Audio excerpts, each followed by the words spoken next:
When I decided to run my first 100-mile race, the furthest distance I had completed was a half marathon.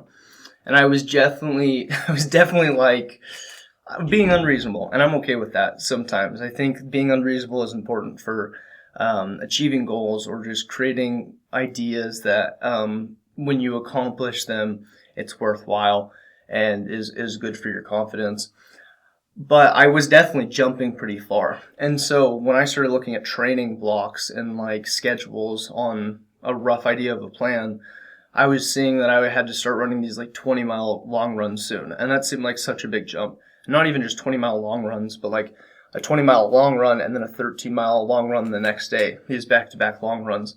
And so obviously I was kind of like, well, I don't know if I can do this, right? There's a disbelief in it.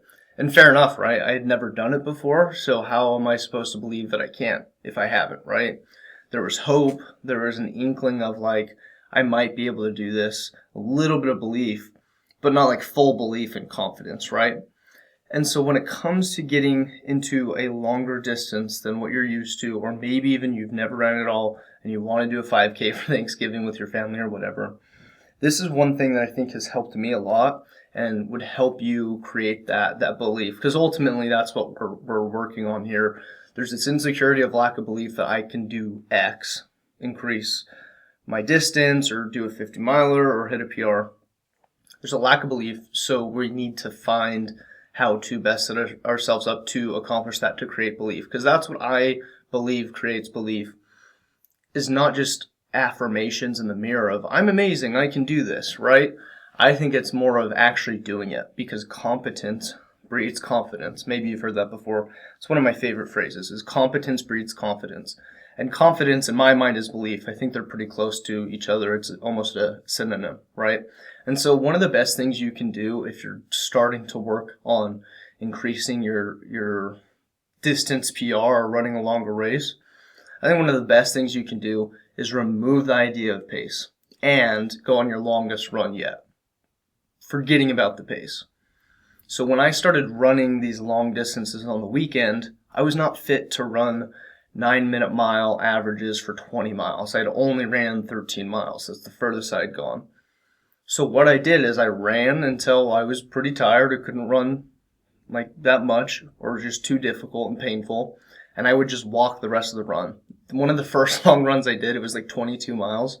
I ran for about 10 miles and I walked the last 10 miles. Now, obviously, this means it's going to take more time, but what this did is when I had proven to myself I could do 22 miles regardless of how long it took, I now had confidence and belief. And so next time I ran 22 miles, even if I wasn't necessarily fast enough still, I already knew I could do it, so it made it much easier. And so I like the idea of, if you're like looking to increase your distance, you got like a marathon you're training for, and maybe you have some sort of goal, but you have 4 months, 6 months to train for it, just go walk 20 miles. And yeah, it'll take a lot of time. And yes, of course, there's always a risk of injury. But I think once you do that, the mental benefits are so much greater, and they at least were for me. And so maybe you don't want to do this super long run, or you're afraid of being injured. Just forget about pace. Stop worrying about it beside your tempo workouts, if you're even doing that. But if the goal is to run your first 50 miler, I'm not saying you shouldn't have time goals. I had time goals for when I ran my first 50s and 100s. But at the end of the day, I was okay with whatever pace, because the main goal was finishing it. And so kill your ego. Stop comparing yourself to other people's paces. In fact, there's this really funny thing one of my really good running friends said. She was like talking about me in front of other people.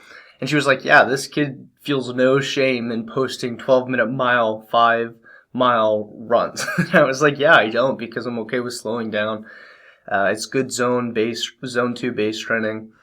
It reduced my risk of injury, and it's time on feet. So I'm getting used to being out on my feet for longer. And so you shouldn't feel shame in posting 12-minute mile average runs or 16-minute mile average runs.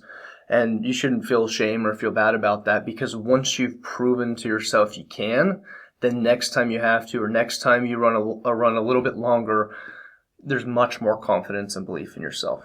So kill your ego, remove the idea of pace, and go be okay with walking and spending some time alone with yourself. If you like running content, hit that subscribe button. If not, that's totally cool too. I still hope you got something out of this video because ultimately I want to help people enjoy running as much as I do or get into it and stay healthy. So appreciate your time, and I hope I see you in another video sometime soon. Peace.